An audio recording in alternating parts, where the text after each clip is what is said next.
ఆంధ్రప్రదేశ్లో ఏం జరుగుతోంది?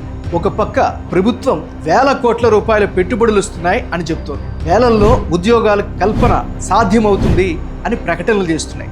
మరి ప్రజల్లో ఆ ఫీల్ గుడ్ ఫ్యాక్టర్ కనిపిస్తుందా? ఆంధ్రప్రదేశ్లో ఉన్నటువంటి కూటమి ప్రభుత్వానికి అనుకూలంగా కేంద్ర సర్కార్ తీరైతే కనిపిస్తోంది. గతానికి భిన్నంగా ఆంధ్రప్రదేశ్కు ఉపయోగపడేటటువంటి అనేకమైనటువంటి కార్యక్రమాలకు కేంద్రం సానుకూలంగా ముందుకు జరుగుతోంది.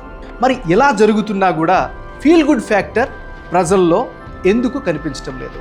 ప్రధానంగా ఇదే అంశం పట్ల గనక మనం చర్చిస్తే, వేల కోట్ల రూపాయల పెట్టుబడులు వస్తున్నాయి, లక్షల్లో ఉద్యోగాల కల్పన ఆంధ్రప్రదేశ్లో సాధ్యమే అంటూ ప్రభుత్వం లెక్కలతో సహా ప్రజల ముందు పెడుతోంది.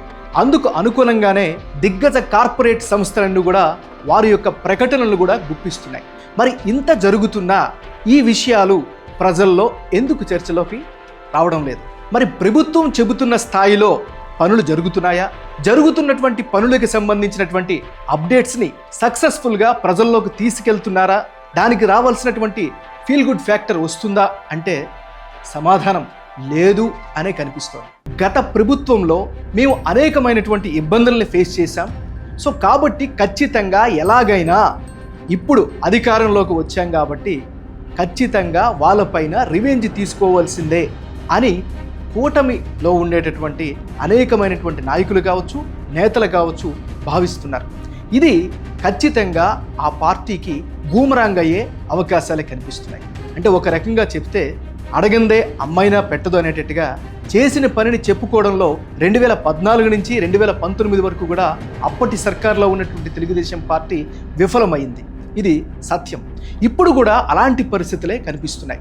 చేసింది ప్రజెంట్ సిచ్యువేషన్ని ప్రజల్లోకి తీసుకెళ్లడంలో వైఫల్యం చెందుతున్నట్టుగానే స్పష్టంగా కనిపిస్తున్నాయి. గడిచిన 5 నెలల్లో ఆంధ్రప్రదేశ్లో గనక పరిస్థితులు గమనిస్తే డైవర్షన్ అంశాలకే ఎక్కువగా లోనవుతున్నట్లుగా అర్థమవుతుంది. దానిలో ప్రధానంగా అన్నా చెల్లెల అంశం కావచ్చు, లేకపోతే సోషల్ మీడియా అరెస్టుల విషయం కావచ్చు, లేదా తిరుపతి లడ్డు అంశం కావచ్చు, లేదా విశాఖ ప్యాలెస్ అంశం కావచ్చు, రిషికొండ మీద నిర్మించినటువంటి ప్యాలెస్ విషయం కావచ్చు.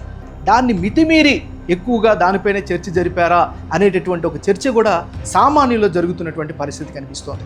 ప్రజా ఆకర్షణ కలిగినటువంటి నాయకులు, మాస్ లీడర్లుగా పేరుగాంచినటువంటి వాళ్ళు, గత 30-40 ఏళ్లుగా మాస్ రాజకీయాలు చేస్తున్నటువంటి నాయకులు కూడా మీడియా పులులుగా మారుతున్నారు, జాగ్రత్త అంటూ కూడా హెచ్చరికలు సోషల్ మీడియాలోనే చేస్తున్నటువంటి పరిస్థితి కనిపిస్తోంది.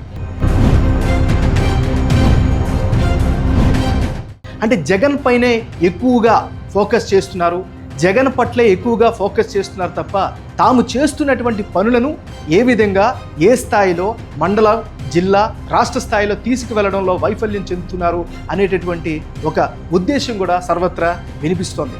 సో రానున్న రోజుల్లో దీనన్నింటినీ కూడా అధిగమిస్తూ వాళ్ళు ఏం చేస్తున్నారు, ప్రజలకి ఏం కావాలి, చేసినటువంటి దాన్ని చెప్పుకోవడంలో ముందుకు వెళ్తారా లేదా అనేది వేచి చూడాలి.